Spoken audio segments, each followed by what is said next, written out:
तर मुख्यमंत्री माझी लाडकी बहीण योजनेच्या 23व्या हप्त्याच्या वितरणासंदर्भात आजच्या घडीची आणि आत्ताच्या घडीची काय महत्त्वपूर्ण अपडेट आहे। उदाहरणार्थ लाडक्या बहिणी 10 तारखेपासून हप्ते वितरणाची वाट पाहत आहे। म्हणजेच 10 तारखेला वितरणासंदर्भातला सामाजिक न्याय व विशेष सहाय्यक विभागाकडून जी आर प्रसिद्ध करण्यात आला होता। तर वितरण सुरू झाले काय, म्हणजे आज 3 दिवस झालेले आहे। त्यामुळे लाडक्या बहिणी प्रश्न विचारत आहे की आज वितरण झालं आहे काय, कोणत्या जिल्ह्यात किती महिलांना वितरण झालं आणि उरलेल्या महिलांना कधी वितरण होईल।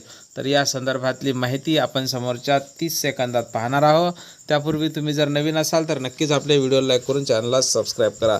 तर पाहून गेला का त्यांनो, आज शनिवार असल्या कारणाने वितरण हे सुरू झालेलं नाही आणि कोणत्याच जिल्ह्यात म्हणजेच बऱ्याच ठिकाणी असं ऐकायला येत आहे की या जिल्ह्यात एवढ्या महिलांना वितरण झालं, पण कोणत्याच जिल्ह्यात वितरण हे झालेलं नाही आणि आज वितरण होईल असं वाटत सुद्धा नाही। त्यामुळे आणि उद्या रविवार असल्या कारणाने उद्या सुद्धा वितरण हे होणार नाही। तशी कसलीही शक्यता ही नाकारता येत नाही।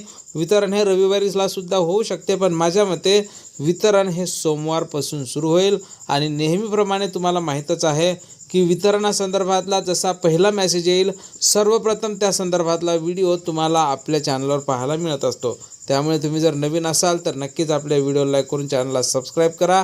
भेटूया पुढच्या एका नवीन व्हिडिओमध्ये महत्त्वपूर्ण माहितीसोबत। जय महाराष्ट्र।